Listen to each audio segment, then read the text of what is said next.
warahmatullahi wabarakatuh. Para sahabat semua, alhamdulillah kita jumpa kembali di pendidikan SHS, sukses, husnul khatimah dan surga.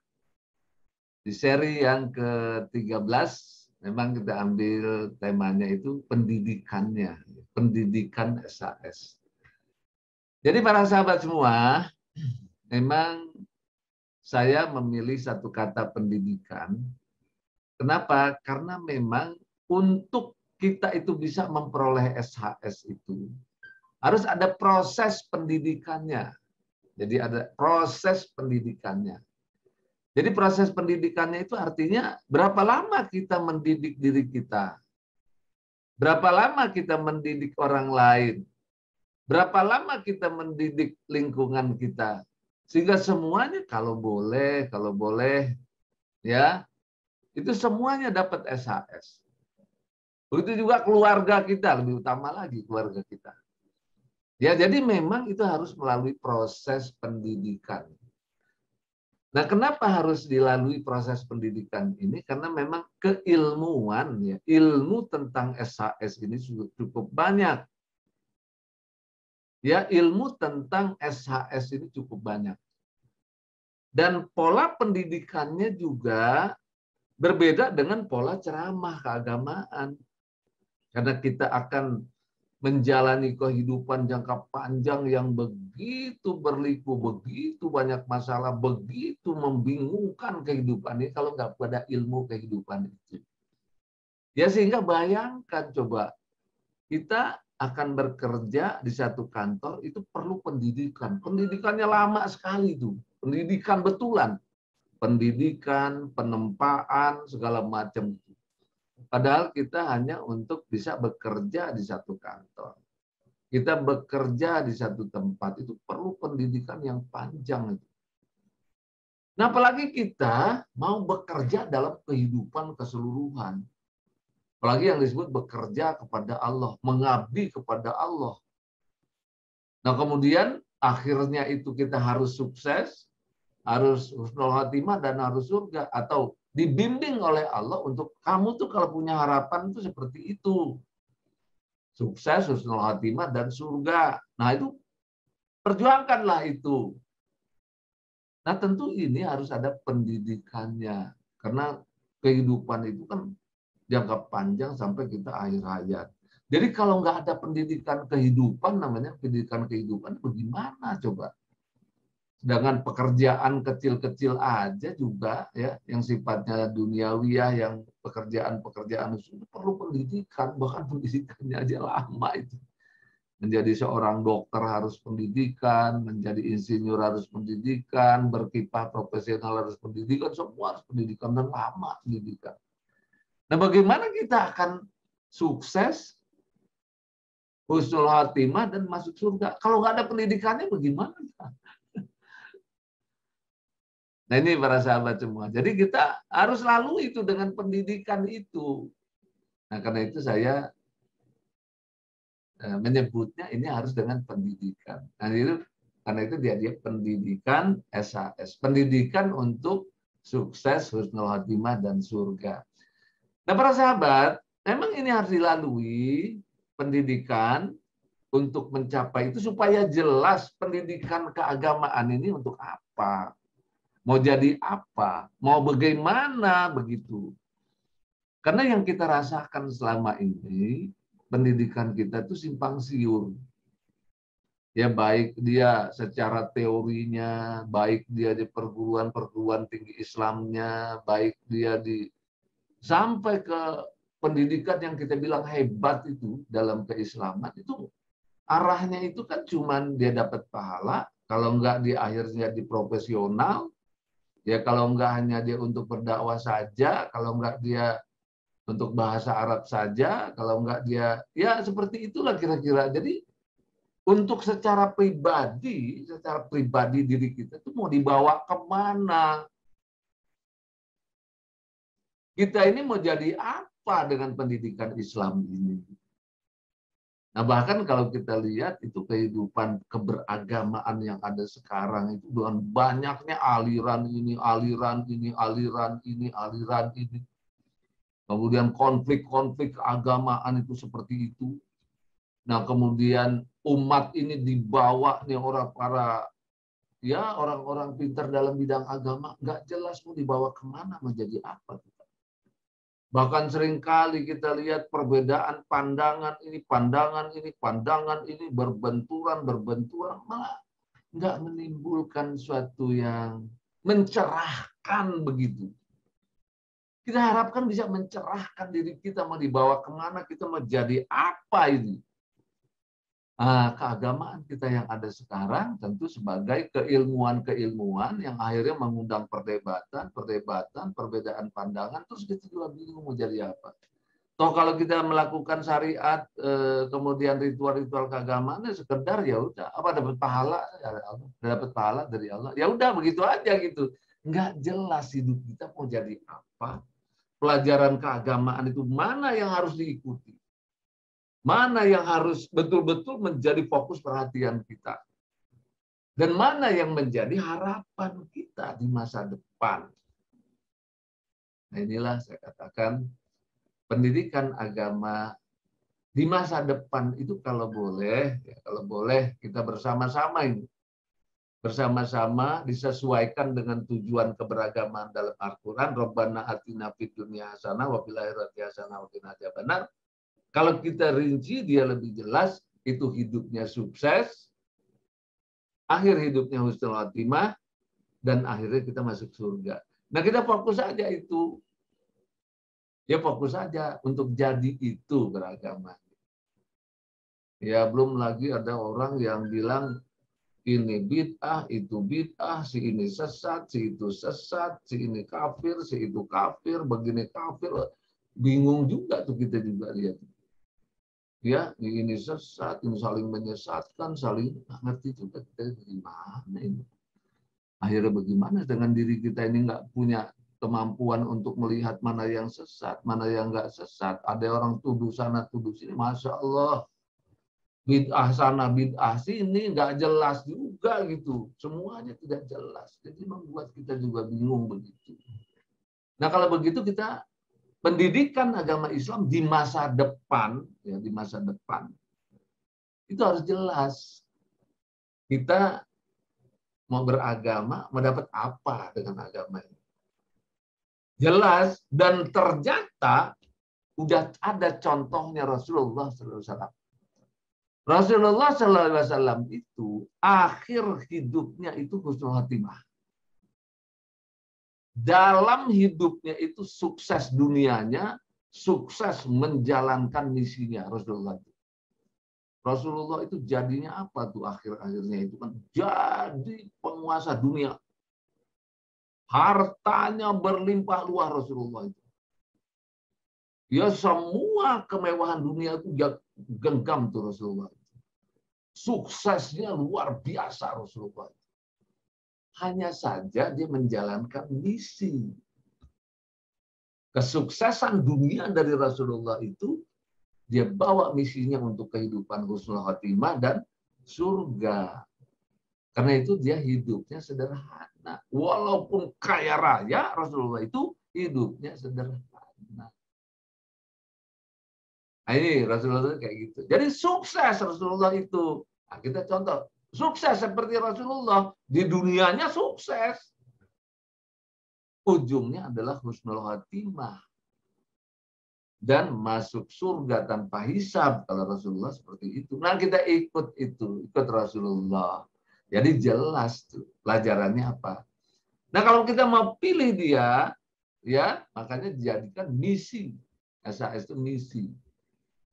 Ya, misinya itu adalah SAS, sukses, husnul khatimah dan surga. Nah, kemudian bagaimana membentuk itu atau misi ya, misi, visi, misi. Caranya bangun akhlak mulia. Innama bu'aistu li utamima makarimal akhlak. Itu misi kenabian namanya. Misi kenabian itu begitu. Sesungguhnya aku diutus untuk memperbaiki akhlak. Nah itu misi kenabian karena nanti itulah yang membuat sukses husnul khatimah dan surga. Nah ini para sahabat, ini bentuknya pendidikan. Ya, ini bentuknya pendidikan. Nah, di dalam pendidikan ini kita harus fokus. Fokusnya apa yang dipraktekkan dalam kehidupan sehari-hari. Bagaimana kehidupan sehari-hari itu yang dipraktekkan agama itu yang begitu luas, begitu dalam, begitu banyak itu agama itu. Agama Islam terutama, ya, yang dipraktekkan itu cuma dua. Sehari-hari ini ya, sehari-hari itu dua aja. Satu yang disebut dengan sholat. Coba deh. Mulai bangun tidur udah sholat, duhur sholat, asar sholat, maghrib sholat, isya sholat, tahajud sholat, sunat, semua sehari-hari cuma sholat. Coba bayangkan itu. Itulah yang harus berkualitas bagus, karena nanti yang pertama kali dihisab itu adalah sholat. Karena hari-hari itu sholat, keagamaan itu. Ya, nah yang kedua adalah akhlak. Ya, keagamaan itu akhlak yang penting, akhlak. Karena dalam kehidupan mulai dari bangun tidur harus pakai akhlak. Bekerja pakai akhlak. Ngurus keluarga pakai akhlak. Bekerja di kantor pakai akhlak. Bekerja di rumah pakai akhlak. Bergaul pakai akhlak. Tidur pakai akhlak. Bangun tidur pakai akhlak. Semua akhlak. Ya, semua akhlak. Makanya innama bu'istu li utamima makarimat akhlak. Akhlaknya ini. Nah, jadi sekarang itu kita harus berakhlak. Tambah lagi adalah bahwa yang masuk surga itu, ya yang ada di dalam surga itu adalah orang-orang yang berakhlak mulia. Bukan orang yang berakhlak hina. Nggak bisa masuk orang berakhlak hina ke surga. Yang bisa pasti masuk itu adalah orang yang berakhlak mulia. Nah, karena itu kita dua tadi itu. Satu, sholat yang khusyuk. Metodenya itu 3T. Jelas itu ukurannya. Yang satu lagi akhlak mulia. Akhlak mulia juga jelas ukurannya. Ukurannya jelas. Nah, itu kunci sukses itu ada akhlak mulia. Itu ukurannya jelas. Ada lebih dari 60 yang mesti kita bangun dalam diri. Nah, ini para sahabat, fokusnya dua. Jadi itu melalui pendidikan yang intensif, ya, sehingga pola belajarnya pun harus sesuai dengan apa yang diterapkan dalam hidup itu. Yaitu kita harus ngerti, paham teorinya. Yang kedua kita harus berlatih. Karena apa? Perubahan sikap, perubahan jiwa itu harus dilatih, harus dilatih. Nah, kemudian setelah dilatih, dipraktekkan keseharian. Nah, makanya itu pola pendidikannya pun namanya TBP. Ya, TBP, teori, berlatih, dan praktek keseharian. Ya, jadi TBP, teori, berlatih, dan praktek keseharian. Nah, inilah pola pendidikannya seperti ini. Jadi bukan teori melulu, teori ceramah lagi, kitab lagi. Itu bagus. Tetapi kalau cuman itu, lantas jiwa kita mau terbentuknya bagaimana? Karena pengalaman saya seperti itu. Sulit sekali perbaikan jiwa ini. Apalagi kita mulai dengan sholat. Yang khusyuk itu sulit sekali karena pikiran kita tuh nggak pernah dilatih. Jiwa kita nggak pernah dilatih untuk sholat yang khusyuk itu. Ya, sehingga itu sulit kita. Ya, nah itu harus dilatih. Sehingga pola belajarnya itu teori harus paham,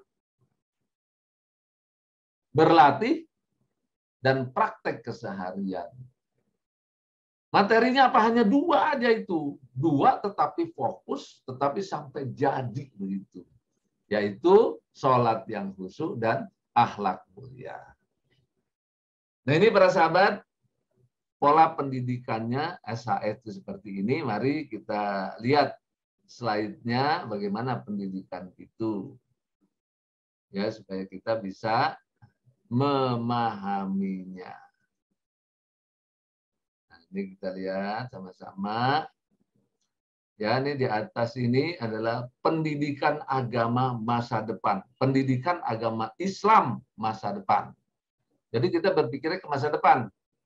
pendidikan agama Islam di masa depan. Jelas tuh pendidikannya apa?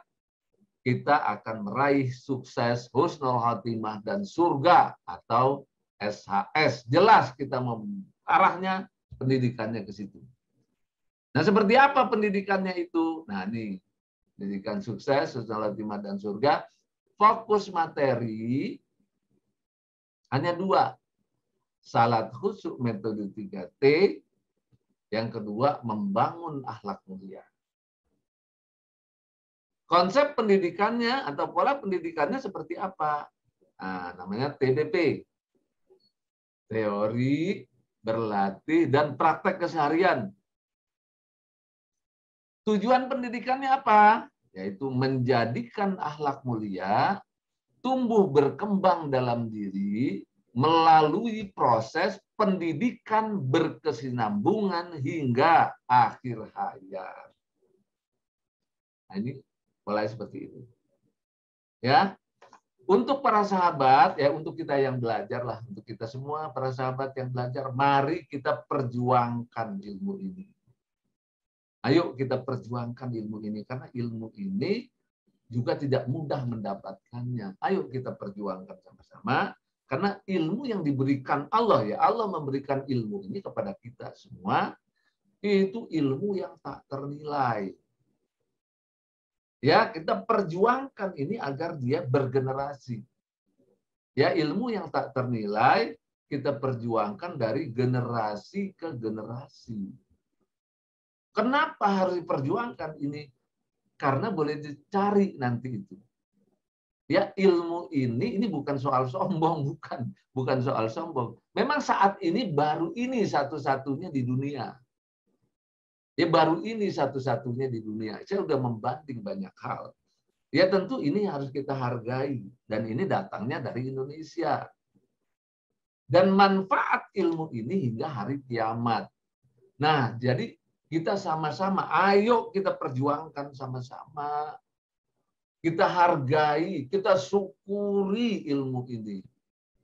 Ya, kita syukuri, kita hargai, ayo kita perjuangkan dari generasi ke generasi.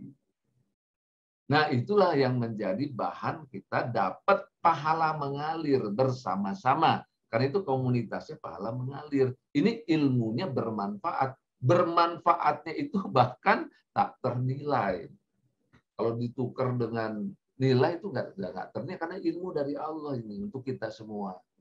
Manfaatnya sampai hari kiamat. Ayo kita perjuangkan. Karena salah satu yang menyebabkan kita dapat pahala mengalir adalah ilmu yang bermanfaat. Nah, inilah kuncinya para sahabat semua. Mudah-mudahan kita bisa memahami konsep pendidikan ini ya sehingga kita bisa memperjuangkannya. Lah bagaimana? Ya, posisinya, posisi skema SHS, pelajaran SHS ini di antara seluruh isi Al-Qur'an dan hadis dan semua keilmuan agama Islam. Ya, dan keilmuan agama Islam bagaimana ini? Nah, jadi ini kalau kita lihat ini Al-Qur'an, dasarnya Al-Qur'an, ini ada hadisnya di sini, ada hadis. Dari Al-Qur'an ini, ya dari Al-Qur'an ini dipelajari oleh orang semua. Maka lahirlah ilmu-ilmu dalam Al-Qur'an itu yang bisa diterima atau dipelajari oleh seseorang dan kemudian jadi ilmu. Namanya ilmu fikih, ilmu syariat, ilmu tauhid, ilmu makrifat, ilmu tasawuf, ilmu faraid, munakahat, jinayat, muamalat, ada ilmu hadis tentang hadis juga, ilmu nahu, ilmu syaraf, ilmu tafsir, ilmu tajwid, tahsin, sains Islam, psikologi Islam. Nah, ini tajwid pakai D seharusnya ya. Jadi nah, kemudian ilmu-ilmu ini menjadi pendukung untuk membangun akhlak mulia. Karena tujuan Al-Qur'an itu, ada Ummul Qur'an di sini, tujuan utamanya adalah akhlak mulia. Ini akhlak mulia itu menuju rahmatan lil alamin. Ya, harapannya atau targetnya adalah ampunan, rahmat, dan ridho Allah supaya kita memperoleh sukses, husnul khotimah, dan masuk surga tanpa hisab. Nah, caranya bagaimana? Nah, ini caranya teori, berlatih, dan praktek keseharian Ya, apa yang kita lakukan? Sholat yang khusyuk metode 3T, terapi Qurani, nah ini untuk pendukung-pendukungnya, akhlak mulia, infak, dan sodakoh. Jadi prakteknya begitu. Jadi yang kita perdalam adalah sholat yang khusyuk, terapi Qurani, akhlak mulia, dan infak dan sodakoh. Ilmu-ilmu yang ada sekarang ini, yang macam-macam, yang banyak dari Al-Quran itu adalah sumber untuk mendukung. Jadi dia pendukung saja, pendukung untuk membentuk akhlak mulia. Jadi semua terpakai ilmunya, cuman prioritasnya. Nah inilah pendidikan kita, pendidikan SHS dalam sebuah skema menyeluruh. Posisinya pelajaran kita ini ada di mana? Di dalam pembelajaran Islam keseluruhan. Jadi tidak ada yang bertentangan. Semua mendukung pembentukan akhlak mulia ilmu-ilmu itu. Dan semua mengarahkan kepada sukses, husnul khotimah, dan masuk surga tanpa hisab. Itu yang kita minta. Nah ini konsepnya menyeluruh tentang pendidikan SHS. Mudah-mudahan kita semua bisa memahami dan semoga Allah menolong kita untuk ini dan kita yakin Allah Maha Baik. Ya Allah itu Maha Penolong. Nah, mudah-mudahan bermanfaat. Assalamualaikum warahmatullahi wabarakatuh.